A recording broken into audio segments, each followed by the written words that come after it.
आदाब। मैं Mohammad Amjad Ali. Prime time में आपका खैर मकदम है। आज़ाद हिंदुस्तान को पिछले 6 साल में जमहूरी तौर पर जितना खोखला करने की कोशिश की गई है, पिछले 70 साल में इसकी नज़ीर नहीं मिलती। एक के बाद दीगरे जो पिलर्स ऑफ डेमोक्रेसी होते हैं उन्हें कमज़ोर किया जा रहा है। शुरू से ही मीडिया को ख़रीदने की जो है बातें चल रही थी, और उसके बाद फिर अपने मुआफ़क़त में फ़ैसले लेने के लिए जजों को इन्फ्लुएंस किया गया। इसी तरह से एक के बाद दीगरे एग्जीक्यूटिव तो पहले से ही जो है पॉलिटिक्स के ज़ेर रहती है।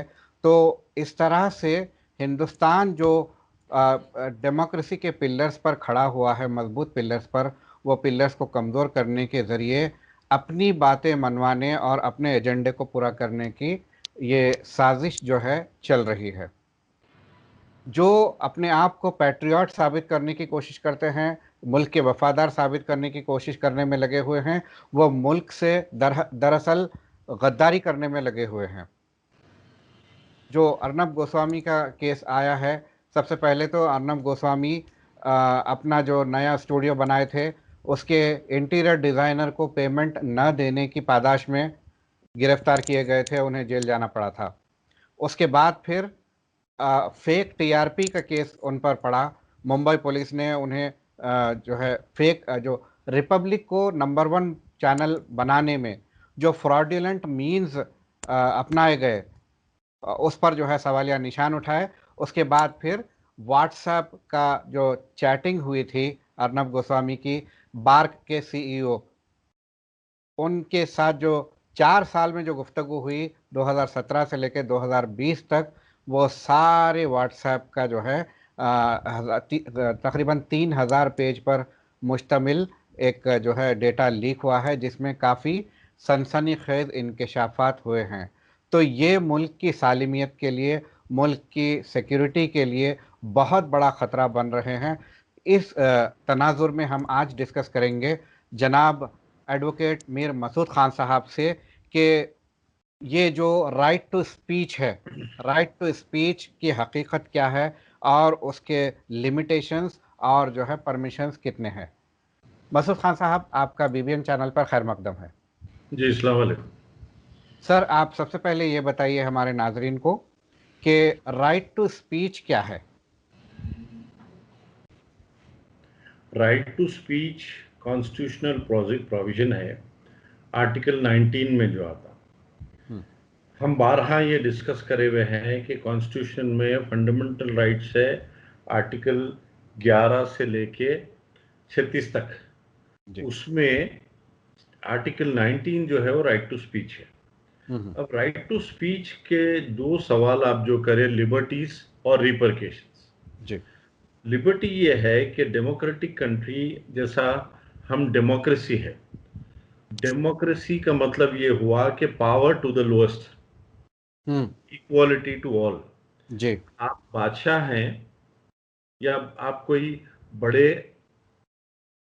प्रेसिडेंट ऑफ इंडिया भी हैं, तो आपके प्रिविलेजेस जो है वो छोड़ के हुकूक सारे हैं, सेम है। जी।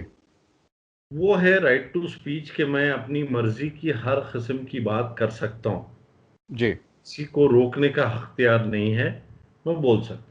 जी। रिपरकेशन इसके अंदर क्या है कि मैं किसी को गाली नहीं दे सकता, जी। मैं किसी को डिफेम नहीं कर सकता। अगर मैं किसी को गाली दूंगा, मैं राइट टू स्पीच में किसी को थ्रेटन करूंगा, तो आईपीसी में 503 to 507 मेरे पे पुलिस केस बुक कर देंगे। मैं किसी को थ्रेटन करूंगा तो अब आईपीसी से 505 506 में मेरे पे इंटिमिडेशन आ जाएगा। मैं किसी को डिफेम करूंगा तो 499 500 में मेरे को डिफेमेशन का केस फेस करना पड़ेगा। मैं किसी को मारूंगा। तो राइट टू स्पीच के लिमिटेशन ये है कि आप अपने हुकूक की और किसी के भी हुकूक की कॉन्स्टिट्यूशनल और स्टैट्यूटरी राइट पे बात कर सकते, कोई आपको रोकने का हकदार नहीं है। जी। तो ये जो इसके इसके लिमिटेशंस क्या है, आप किस हद तक बोल सकते हैं? क्या किसी को गाली दे सकते हैं?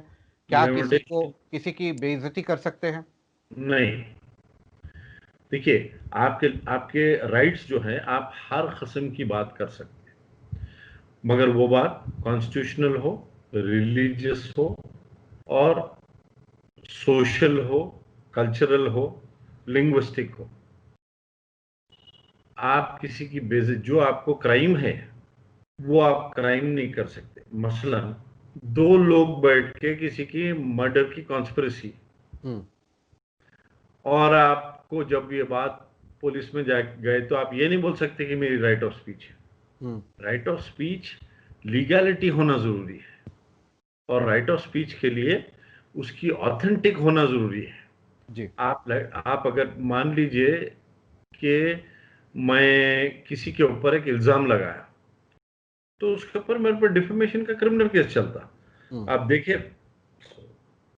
अरुण जेटली हो या ये लोग सारे अरविंद केजरीवाल के ऊपर केसेस फाइल किए थे डिफेमेशन के, क्योंकि उन्होंने बोले थे अरुण जेटली 100 करोड़ रुपए डीडीसीए से पैसे यूसर्व करे हुए हैं।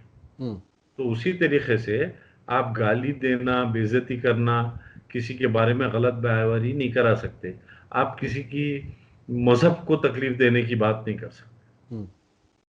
मगर लोग तो धड़ल्ले से ये कह रहे हैं कि हमारी आज़ादी है, हम जो चाहे बोलें, जो चाहे करें। आज़ादी ज़रूर है, लेकिन आज़ादी की बात करने वाले ये सोचना बहुत ज़रूरी है कि आप किसी को गाली दे रहे हैं, तो क्या फिर दूसरे को, आपको, आपकी माँ को गाली देने का आज़ादी है? या कोई किसी दूसरे को आपके ऊपर एक इल्ज़ाम और बहतान लगाने की आज़ादी है? क्या मेरे को आपके ऑफिस के सामने आके राइट टू स्पीच के तहत चीख के जोर से बात करके आपका काम डिस्टर्ब करने का हक है? जी। क्या मैं आपके घर के सामने आके चीख पुकार करके लड़ाई झगड़ा भी राइट टू स्पीच है? जब दो लोग झगड़ते तो आवाज से झगड़ते, आवाज, तो क्या वो राइट टू स्पीच है? नहीं। Right to speech civilise right to speech, legal right to speech. जी। तो ये टर्म सिविलाइज को लोग हटा दिए हैं और मनमानी जो चाहे कहे जा रहे हैं। देखिए, उसकी वजह क्या है, आपको एक चीज के पस मंजर में देखना क्या है। जब से 2014 का इलेक्शन हुआ, तो जैसे ही 2014 का इलेक्शन हुआ, भिवंडी या मुजफ्फरनगर, इस किस्म के जो राइट्स किए गए, वो राइट्स मैन्युफैक्चर्ड राइट्स थे। फिर लोग आके उसके ऊपर एक मजहब वर्सेस दूसरे मजहब के पॉलिटिकल स्टेटमेंट्स दिए गए। जी। और हालांकि हर मज़ाहिब को सेम इक्वालिटी है इंडिया में, अलबत्ता दूसरे जो मज़ाहिब है माइनॉरिटी, उनके ऊपर तो आर्टिकल 25 से 30 तक पूरा डायरेक्ट प्रोटेक्शन है, और अपना मजहब प्रोफेस करने का भी आपको कॉन्स्टिट्यूशन में राइट है। लेकिन मुजफ्फरनगर हुआ या ये हुआ, ये सब क्या था, आए किसी दूसरे मजहब को गाली दिए, उस पे ऊपर बदतमीजी करे, और उसके बाद पॉलिटिकल लीडर्स जो रूलिंग गवर्नमेंट थी उनको लेके जाके स्टेज पे ठहराना, उनकी गार्लैंडिंग करना। तो आप जो राइट टू स्पीच को नुकसान पहुंचाए, वो जो अथॉरिटी है, वो अथॉरिटी ही खुद सबसे बड़ा नुकसान पहुंचा, क्योंकि उनके जो मिनिस्टर्स थे रोज सुबह में एक स्टेटमेंट देते थे बदतमीजी का, किसी एक मजहब के बारे में, मजहब के सुनने वालों के बारे में, मजहब के मानने वालों के बारे में। तो बदतमीजी तो एडमिनिस्ट्रेशन से बड़ी, पब्लिक कहां बड़ी? जी। गवर्नमेंट से बड़ी और उनके लीडर से बड़ी। जी। जी। तो आप फरमा रहे थे कि जो है बोलने की भी क़ुयूदात है, आप जिसको चाहे गाली नहीं दे सकते, मज़हब पर नहीं बोल सकते। मगर हाँ, जो जी 2014 से लेकर कार्रवाई तो उससे पहले से शुरू हो चुकी थी, मगर जब पावर में आ चुके उसके बाद से जो सिलसिला चल पड़ा है, जो उनके क्रोनीज है, जो उनके ट्रोल्स हैं, वो इतनी जो है फहश ज़ुबान इस्तेमाल करते हैं, सारा सोशल मीडिया इससे भरा हुआ है। तो इसके लिए कोई कानून है, इनकी कोई गिरफ्त हो सकती है? जी, कानून तो है, आईपीसी में है। सोशल मीडिया का प्रॉब्लम यह है कि सोशल मीडिया के जितने भी सर्वर्स और उनके कंपनीज है, वो पूरे फॉरेन कंपनीज है। जी। तो उसके भी ऊपर काफ़ी कंप्लेंट्स होते रहते, पुलिस एक्शन लेती, और साइबर सेल खुद है, और साइबर सेल के ऊपर आप जाके अगर कंप्लेंट करें तो उसका कंप्लेंट भी होता है, वो लोग बुक भी करते हैं, वो लोग चार्जशीट भी फाइल करते हैं। जी जी। हैं। लेकिन तो प्रॉब्लम मगर कहाँ? अब ये फेसबुक का मैं जिक्र करूंगा। फेसबुक पर ख़ास तौर पे जो ट्रोलिंग होती है और ट्विटर पे जो ट्रोलिंग होती है, वो अगर कंप्लेंट करेंगे तो ये हमारे कम्युनिके स्टैंडर्ड ऑफ कम्युनिकेशन या जो भी वो कहते हैं उसके ख़िलाफ़ नहीं जाता, ये कहकर वो कंटिन्यू करते हैं। वो मैसेज भी डिलीट नहीं होती और वो यूज़र को ब्लॉक भी नहीं किया जाता। तो फेसबुक पर क्या इस पर कानूनी दाव पेच देखिए चला सकते हैं? देखिए, जो कंट्री में फेसबुक है उसको उस कंट्री का लॉ मानना पड़ेगा। हम्म। तो अगर हम जब इस्लामिक फोबिया जो वर्ड है या कोई बदतमीजी के काम होते, तो मैं तो पहले फेसबुक पे नहीं था, अब तो मैं डायरेक्ट फेसबुक पे हूँ। जी। और मैं उनको लिखता हूँ भी, उसके कंप्लेंट्स फेसबुक को करता हूँ भी, और उनके ऊपर वार्निंग्स भी होते। हम्म। और अगर हम को बजाय बदतमीजी के बदतमीजी नहीं करना है, तो हम वो फेसबुक को रिस्टोर करना और पुलिस वालों के सामने हम रेफर करना और बराबर उसका एक्शन हो। जी जी।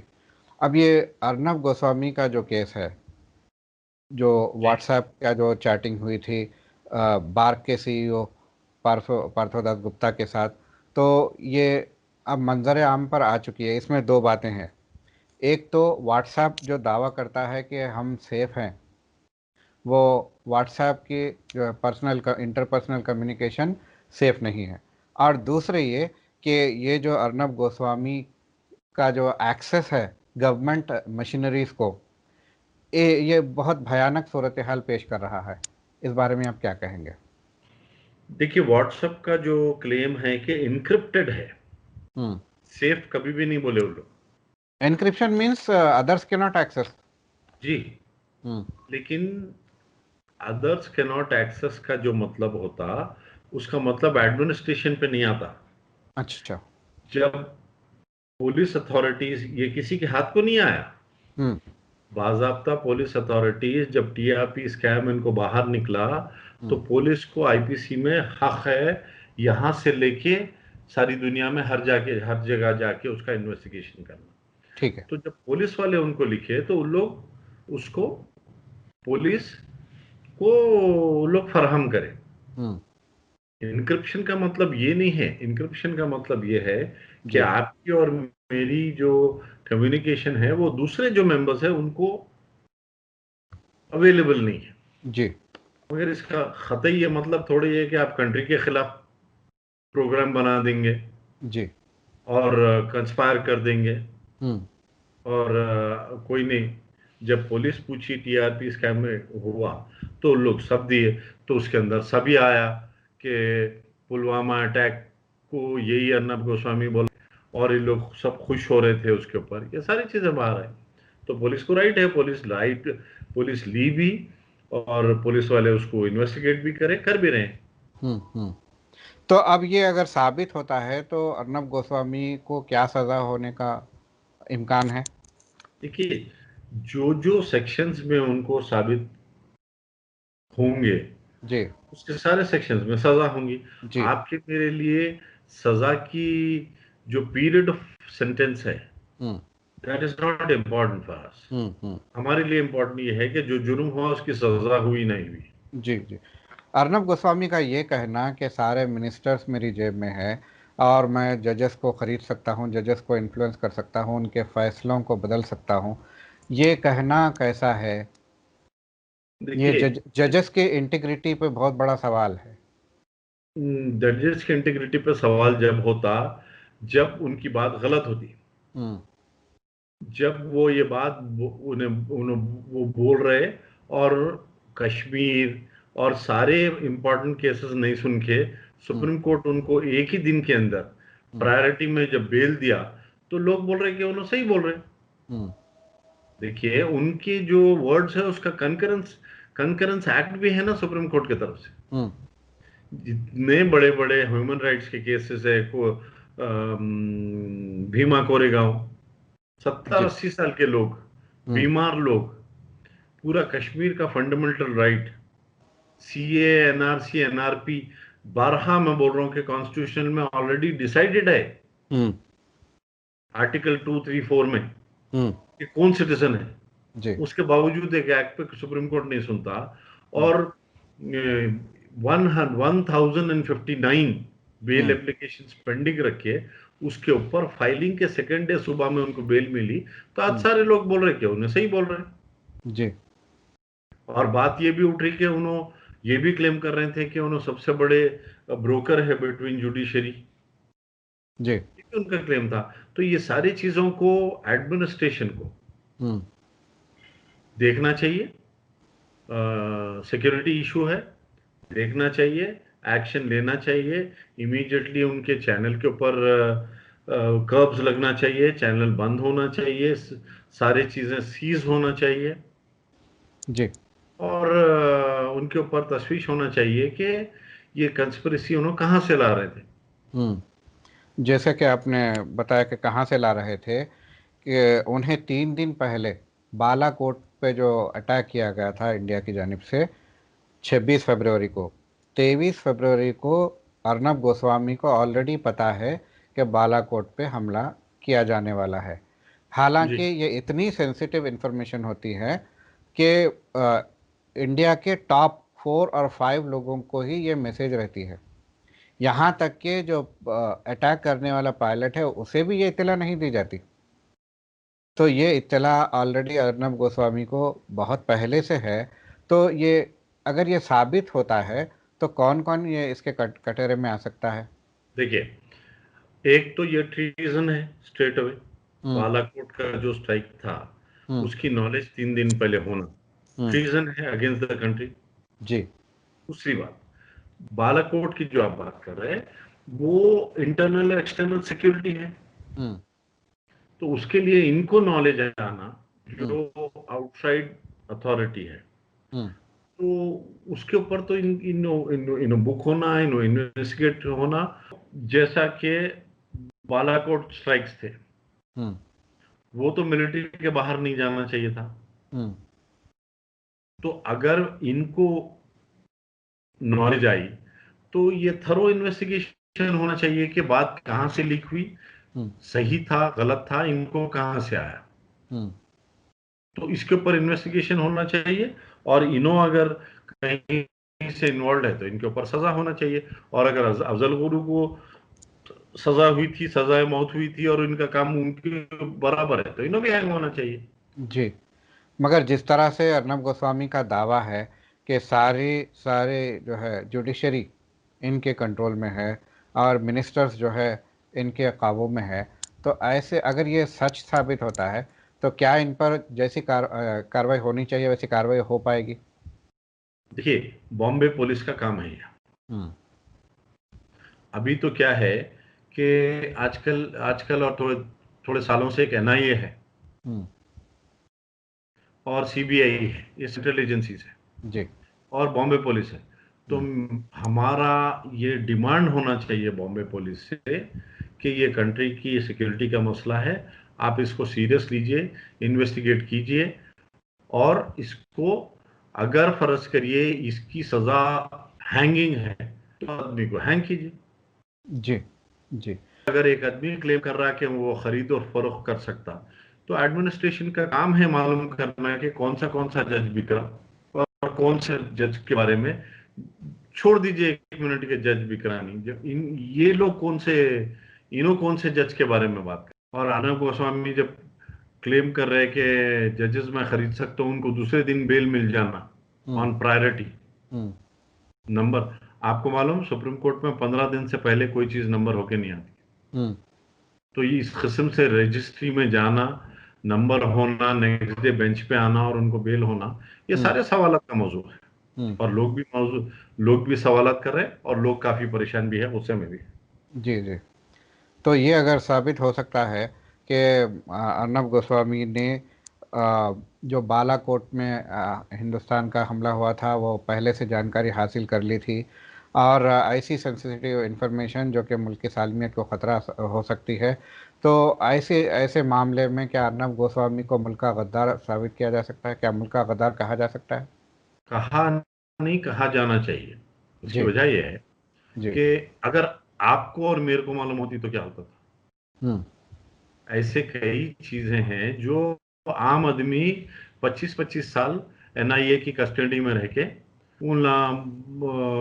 बरी होके बाहर आए। तो अर्नब गोस्वामी का एक प्राइवेट चैनल है, एक मल्टीनेशनल कंपनी की तरफ से है, इन उसके एंकर है, चलाते। तो इनको न्यूज आना, इनके साथ क्या होना वो भी इंपॉर्टेंट है।